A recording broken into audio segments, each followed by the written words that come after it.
देर तो नहीं हुई आचार्य पुत्र, नहीं, तुम सही समय पर आए हो मित्र।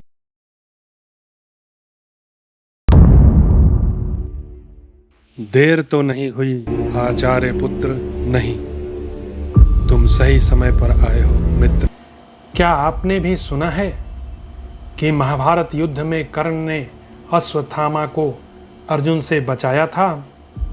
मित्रों, यह बात अक्सर फिल्मों और मीडिया में दिखाई जाती है, लेकिन यह सत्य नहीं है।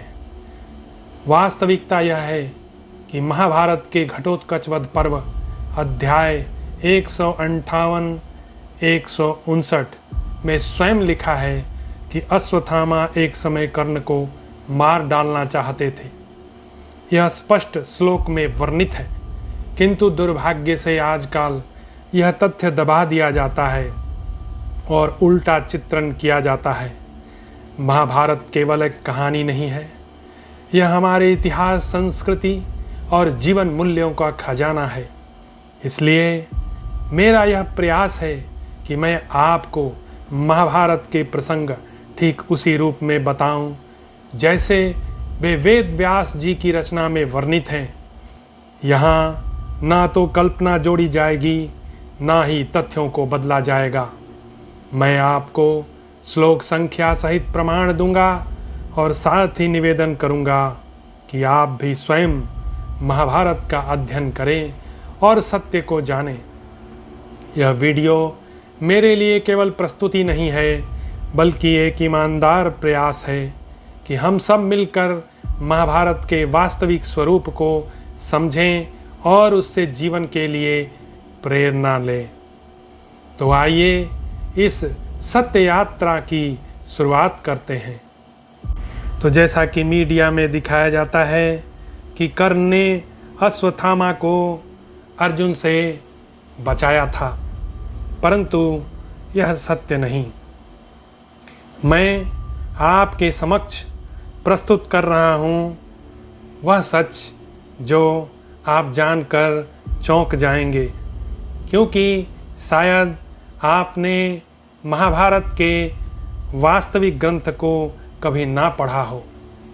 मेरा यह प्रयास है कि मैं आपको महाभारत के प्रामाणिक सत्य को आप तक पहुंचाऊं। इसलिए आज मैं उस घटनाक्रम का रहस्य उद्घाटन आपके समक्ष करने वाला हूं, जहां अश्वत्थामा कर्ण को मारने के लिए खड़े हो गए थे, परंतु दुर्योधन के बीच बचाव से कर्ण के प्राणों की रक्षा हुई। तो ये घटनाक्रम क्या है, क्या आप जानना चाहते हैं? तो चलिए देर ना करते हुए मैं उस कथा का प्रारंभ करता हूँ। मित्रों, यह घटना महाभारत युद्ध की है। यह प्रसंग उस समय का है जब युद्ध चल रहा था। भीष्म सरसैया पर पड़े हुए थे और सेना की वागडोर द्रोणाचार्य के हाथों में थी। यह घटनाक्रम महाभारत ग्रंथ के तृतीय खंड के द्रोण पर्व के अंतर्गत घटोत्कच वध पर्व में अध्याय संख्या 158 और 159 की है। तो घटना कुछ इस तरह से है। मैं आपके समक्ष श्लोकों की संख्या बता देता हूँ, आप जाकर कृपया फैक्ट चेक कर लें। यह अध्याय 158 के श्लोक संख्या 13 से 23 और 33 से 47 की है, जहाँ पर कृपाचार्य और कर्ण का संवाद चल रहा है और कृपाचार्य कर्ण को फटकार लगा रहे हैं। तो क्या है वह फटकार, मैं आपके समक्ष प्रस्तुत कर रहा हूँ। तो यह घटना ऐसे है। कृपाचार्य बोले, कर्ण, यदि केवल वचन से ही सब कुछ हो जाता तो दुर्योधन तुम्हारे वचनों से बड़ा भाग्यशाली होता। कर्ण, तुम अक्सर बड़ी बातें करते हो, पर तुम्हारा कोई पराक्रम दिखाई नहीं पड़ता। तुमने पांडवों से अनेक मुठभेड़ की और बार बार परास्त हुए हो। जब गंधर्व दुर्योधन को पकड़कर ले जा रहे थे, तब तुम सबसे पहले भागे थे।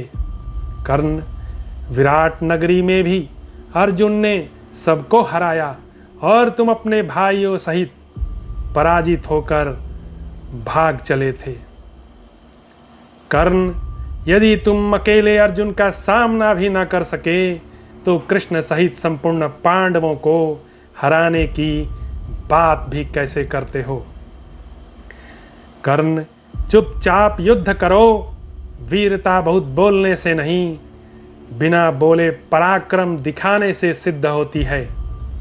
तुम्हारी गर्जना निष्फल बादलों जैसी है, बहुत शोर पर कोई वर्षा नहीं। जब तक अर्जुन को न देखा जाए गर्जना कर लो, पर जैसे ही अर्जुन के पास पहुंचोगे और उसके बाण लगेंगे, तुम्हारी गर्जना बंद हो जाएगी। कर्ण, क्षत्रिय अपने बाहु से, ब्राह्मण वाणी से, अर्जुन धनुष से वीर हैं, पर तुम केवल मनोरथ करने में वीर हो। मेरे लिए तुम्हारे मनोवचन ग्राह्य नहीं हैं। जहाँ कृष्ण और अर्जुन हैं, वहाँ विजय उन्हीं की होगी। देव, गंधर्व, यक्ष, मानव, नाग, राक्षस भी कृष्ण अर्जुन को नहीं हरा सकते। युधिष्ठिर ब्राह्मण भक्त, सत्यवादी, गुरुदेव पूजक, धर्मपरायण और अस्त्र विद्या से संपन्न हैं। उनके साथ भीम, अर्जुन, धृष्टद्युम्न, शिखंडी, द्रुपद, मत्स्यराज, घटोत्कच आदि अनेक महावीर हैं जो अत्यंत पराक्रमी हैं। कर्ण, इसलिए तुम श्री कृष्ण के साथ युद्ध करने का जो उत्साह दिखा रहे हो, वह अनर्थकारी और अनुचित है। अब जब कृपाचार्य बोल चुके, तब कर्ण जो है उनको जवाब देता है। और यह भी अध्याय 158 के अंतर्गत श्लोक संख्या 5, 6, 25, 26, 27, 28, 29, 30, 31, 32, 49 से लेके 69 तक के बीच में कर्ण का संवाद है, जो आप जाकर महाभारत ग्रंथ पढ़कर स्वयं इसका जांच कर सकते हैं। कर्ण बोला कृपाचार्य को, ब्राह्मण, तुम युद्ध भूमि में पांडवों के गुण गाकर कौरवों को भयभीत करना चाहते हो। अब मेरी यथार्थ बात सुनो। दुर्योधन, द्रोण, शकुनी, दुशासन, वृषसेन, शल्य, अश्वत्थामा, विविंशति आदि भी युद्ध विशारद वीर हैं। जब ये सब कवच धारण करके रणभूमि में डट जाएंगे, तब इन्हें कौन जीत सकता है। ये सब सूरवीर, अस्त्रज्ञ, धर्मज्ञ और युद्ध कुशल हैं, देवताओं को भी परास्त कर सकते हैं। ये सब दुर्योधन की विजय की इच्छा से पांडवों को मारने के लिए संग्राम में खड़े होंगे, पर मैं मानता हूं कि विजय भाग्य पर ही निर्भर करती है। देखो, भीष्म जैसे महासूर भी आज सरसैया पर पड़े हैं। विकर्ण, चित्रसेन, बाहलिक, जयद्रथ, भूरिश्रवा, सल, भगदत्त आदि देवताओं पर भी दुर्जय थे, पर सब मारे गए। ये सब सूरवीर पांडवों द्वारा मारे गए। इससे स्पष्ट है कि इसका कारण दैव संजोग ही है। जिन पांडवों की तुम प्रशंसा करते हो, उनके भी सैकड़ों हजारों वीर मारे गए हैं। दोनों ओर की सेनाएं क्षीण हो रही हैं। मुझे पांडवों का कोई विशेष प्रभाव नहीं दिखता है। यदि यहाँ इंद्र भी अर्जुन की रक्षा को आए, तो भी मैं उन्हें परास्त कर अर्जुन को मार डालूंगा। मैं यह सत्य प्रतिज्ञा करता हूं कि मैं पांडवों और पांचालों का वध करूंगा। वीर बार बार गर्जना करते हैं, जैसे वर्षा के बादल गरजते हैं। वे शीघ्र ही फल भी देते हैं, जैसे समय पर बोया बीज फल देता है।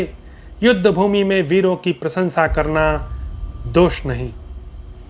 पुरुष जो कार्यभार मन से उठा लेता है उसमें दैव भाग्य भी उसकी सहायता करता है। मैं मन से यह कार्यभार उठा चुका हूँ। यदि मैं गरज रहा हूँ तो इसमें तुम्हारा क्या अनर्थ है? मेरा दृढ़ निश्चय है। विद्वान पहले अपनी सामर्थ्य जानकर ही गरजते हैं।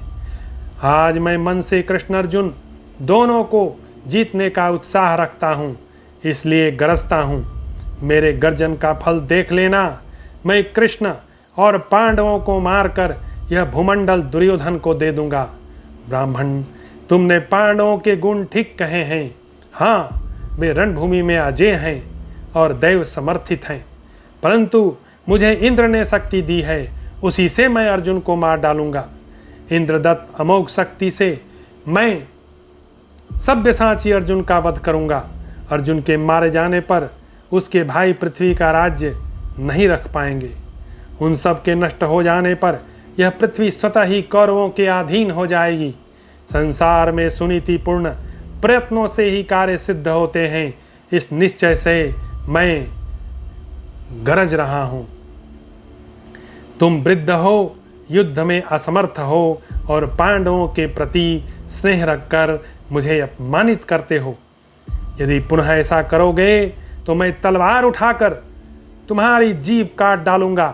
तुम जिन योद्धाओं को बलवान मानते हो उन्हीं के साथ मैं दुर्योधन के हित में अपनी पूरी शक्ति से युद्ध करूंगा, पर विजय तो अंततः दैवीय भाग्य पर ही निर्भर करती है। अब यहाँ कर्ण का संवाद समाप्त होता है। अब आगे अश्वत्थामा की एंट्री होती है और अश्वत्थामा जो है वे कर्ण को क्रोध के साथ फटकार लगाते हैं। यह घटोत्कच वध पर्व के अंतर्गत अध्याय संख्या 159 में वर्णित है। श्लोक संख्या 1 से 18। इसको जाकर पढ़ सकते हैं और इसका सत्य भी आप जान सकते हैं। तो मैं अश्वत्थामा का जो संवाद है कर्ण के लिए वह आपके समक्ष प्रस्तुत करता हूँ। अश्वत्थामा का क्रोध और फटकार। अश्वत्थामा ने कहा, दुर्बुद्धि, ये कर्ण को बोल रहे हैं अश्वत्थामा, दुर्बुद्धि, नराधम, मेरे मामा संपूर्ण जगत के श्रेष्ठ धनुर्धर और सूरवीर हैं। ये जब अर्जुन के सच्चे गुणों का बखान कर रहे थे तो भी तू द्वेषवश उन्हें डांटता है। तू अपनी सूरता की डींग हाँकता हुआ घमंड में आकर आज युद्ध में किसी को कुछ नहीं समझता। यह क्यों? जब गांडीवधारी अर्जुन ने युद्ध भूमि में तुझे परास्त करके तेरी आंखों के सामने जयद्रथ का वध किया, उस समय तेरा पराक्रम कहाँ था? तेरे अस्त्र कहाँ गए थे? सूताधम, जिन्होंने सम्रांगण में पहले साक्षात महादेव जी के साथ युद्ध किया है, उन्हें केवल मनोरथ द्वारा जीतने की तू व्यर्थ इच्छा प्रकट कर रहा है। दुर्बुद्धि सूत, जो संपूर्ण शस्त्रधारियों में श्रेष्ठ हैं तथा श्री कृष्ण के साथ रहने पर जिन्हें इंद्र सहित संपूर्ण देवता असुर भी जीतने में समर्थ नहीं हैं, उन्हीं लोगों के एकमात्र पराजित वीर अर्जुन को जीतने के लिए इन राजाओं सहित तेरी क्या शक्ति है? कर्ण, तू देख और खड़ा रह। दुर्मते, मैं अभी तेरा सिर धड़ से उतारता हूँ। संजय कहते हैं, राजन, इस प्रकार वेगपूर्वक उठे हुए अश्वत्थामा को महातेजस्वी स्वयं राजा दुर्योधन तथा मनुष्यों में श्रेष्ठ कृपाचार्य ने रोका। कर्ण उत्तर में अश्वत्थामा को कहता है। कर्ण बोला, कुरुश्रेष्ठ, यह नीच ब्राह्मण बड़ा सूरवीर बनता है और युद्ध की डींग हाँकता है। इसे छोड़ दो, यह मेरे पराक्रम का सामना करे। पुनः अश्वत्थामा कर्ण को उत्तर देते हैं। अश्वत्थामा ने कहा, दुर्बुद्धि सूत पुत्र, हम तो तेरे अपराध को क्षमा कर देते हैं, परंतु तेरे इस घमंड का नाश अर्जुन करेंगे। अब दुर्योधन बीच में आता है और उसका बीच बचाव करता है। दुर्योधन कहता है, हे अश्वत्थामा, प्रसन्न हो जाओ, तुम्हें क्षमा करनी चाहिए। सूतपुत्र कर्ण पर क्रोध करना उचित नहीं। हे द्विजश्रेष्ठ, तुम पर, कर्ण पर, कृपाचार्य, द्रोणाचार्य, शल्य और शकुनी पर यह महान कार्यभार टिका है, अतः शांत रहो। संजय कहते हैं, महाराज, राजा दुर्योधन के मनाने पर क्रोध के वेग से युक्त महामना अश्वत्थामा शांत एवं प्रसन्न हो गए।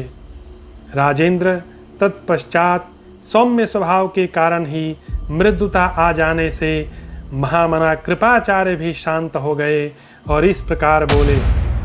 कृपाचार्य ने कहा, दुर्बुद्धि सूतपुत्र, हम तुम्हारे अपराध को क्षमा कर देते हैं, पर तुम्हारे इस बढ़े हुए घमंड का नाश अर्जुन करेंगे।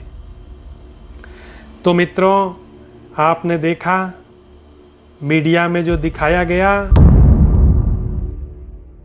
देर तो नहीं हुई आचार्य पुत्र, नहीं, तुम सही समय पर आए हो मित्र।